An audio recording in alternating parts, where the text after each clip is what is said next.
Salut tout le monde, une émission humide aujourd'hui. Nous allons parler de nage au travers un documentaire et un roman. Puis nous irons interroger quelques passionnés de natation.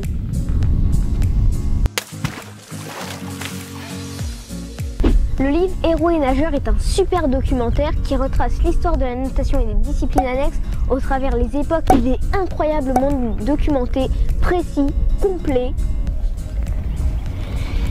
et a quelque chose de poétique. Certaines anecdotes sont tragiques, comme ce plongeur qui, en accomplissant ses acrobaties habituelles avant de toucher l'eau, est mort de façon spectaculaire. Oh là là là là là là. D'autres anecdotes sont heureusement plus amusantes. C'est le cas de ce nageur qui a été projeté par les vagues sur les récifs et dont le maillot a été complètement déchiré. Il a été obligé de remonter sur la plage sous les yeux de quelques dames un peu étonnées. L'auteur n'a écrit que ce livre. Lui-même est nageur et passionné de natation. Il a appris à nager en Inde dans les années 40. À lire absolument. 274 pages de bonheur. J'espère que t'as pas le vertige.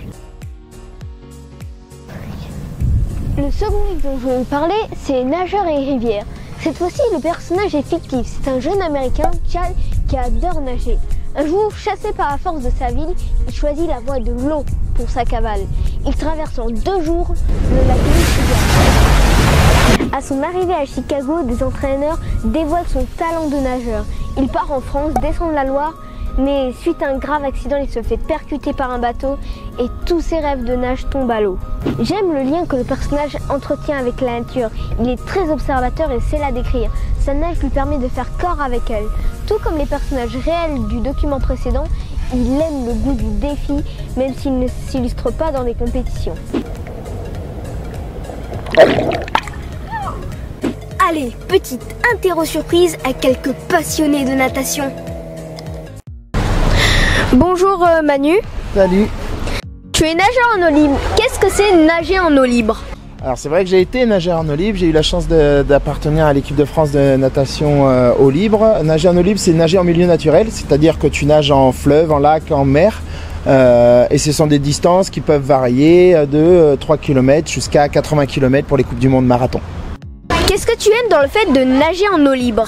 Alors en fait l'eau libre, c'était un moment où tu te retrouves pas enfermé dans une piscine. C'était le moment où il y a le côté tactique, donc c'est des courses qui peuvent être longues. La mer, tu es porté, mais il y a plus de vagues. En fleuve, tu te retrouves avec contre-courant et avec courant. Et puis en lac, souvent l'eau est plus lourde. Voilà, la sensation, elle est une eau plus dure. Tu es responsable sport. Est-ce que tu peux nous expliquer en quoi ça consiste être responsable sport? La responsabilité sportive, c'est d'essayer de développer toutes les activités au sein du club, que ça parte des bébés nageurs jusqu'à la natation adulte, en passant pour la natation en compétition des jeunes.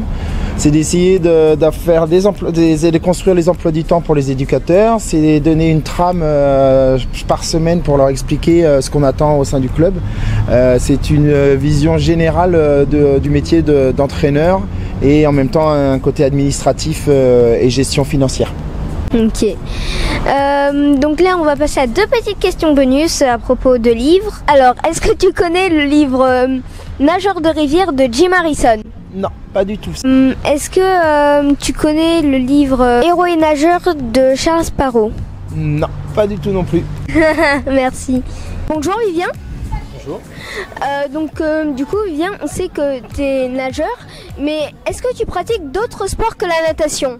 Alors aujourd'hui non, mais je suis issu d'une famille de handballeurs. J'ai beaucoup pratiqué le handball de mes 4 ans à mes 12 ans. Et après, à partir de 12 ans, j'ai fait que de la natation. J'ai appris à nager à 3 ans et demi. J'ai commencé dans un club à partir de 4 ans et demi.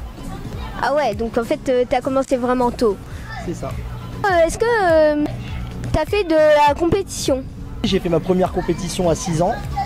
Et aujourd'hui, j'ai 30 ans et je continue à faire de la compétition. Et est-ce que justement tu peux nous dire une compétition qui t'a particulièrement marqué? La meilleure compétition que j'ai pu faire, ça a été les championnats de France National 2, j'avais 17 ans. Ça a été les meilleurs résultats que j'ai pu faire. Après, 1 an après, j'avais arrêté de nager parce que je suis devenu entraîneur à 18 ans. Qu'est-ce que ça t'apporte la natation? Alors, En plus d'être un passionné, je peux se dire que je suis plutôt acharné. C'est-à-dire que tout mon mode de vie tourne autour de la natation. C'est vraiment ce qui anime ma vie. Ok, donc en fait la natation fait partie intégrante de ta vie. Complètement. Ok, donc là on va passer un peu aux petites questions bonus. D'abord, est-ce que tu connais le livre Héros et nageurs de Charles Sparrow? Ah non, pas du tout. Est-ce que tu connais le livre Nageurs de rivière de Jim Harrison? Non plus. Ok. Bon, bah là par contre va falloir vraiment que tu regardes ma vidéo parce que du coup j'explique les deux livres, donc voilà. Et ben, Vraiment. je regarderai ta vidéo comme toutes les autres que j'ai déjà regardées. Ok, merci. Donc bonjour Philippe, tu es nageur. Et en fait, ça fait combien de temps que tu es dans la natation? J'ai commencé à nager, j'avais 12 ans, j'ai arrêté vers l'âge de 16-17 ans et je suis revenu quelques années après, en 91, et je suis au Cercle des nageurs calédoniens depuis 1991 jusqu'à ce jour. Qu'est-ce que ça t'apporte justement d'avoir été nageur et d'être professeur de natation?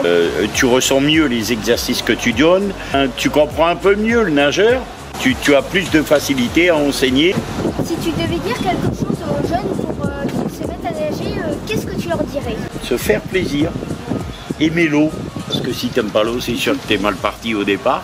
S'amuser et par la suite, si vraiment ça te plaît, commencer à faire des petites compétitions et puis après, après aller jusqu'au jeu si tu peux te le permettre, si tu as les capacités, mais déjà te faire plaisir.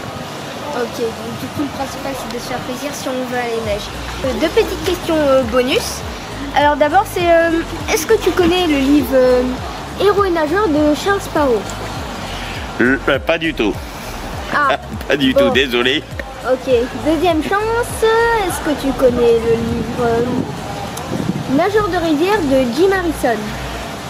Non, dans les rivières, non. Dans les rivières, non, j'y vais pour me baigner, mais alors pour lire, je suis très mauvais. Bon, bah alors là, il va vraiment falloir que tu regardes ma vidéo parce qu'en plus, j'explique les deux livres. Avec grand plaisir. Allez, bon, on l'a refait, hein. Alors, est-ce que tu connais le livre Nageurs de rivière de Jim Harrison? Bien sûr, tout le monde le connaît. C'est quand même un auteur qui est spécialiste dans la natation et de cours. Bien sûr qu'on le connaît. Ok. Et est-ce que tu connais le livre Héros et nageurs de Charles Sparrow? C'est justement, j'ai participé à la démonstration et j'étais présent quand il a dédicacé son livre. Ok. Merci. Qu'est-ce qu'il faut dire? Alors abonne-toi et toi, tu viens t'entraîner.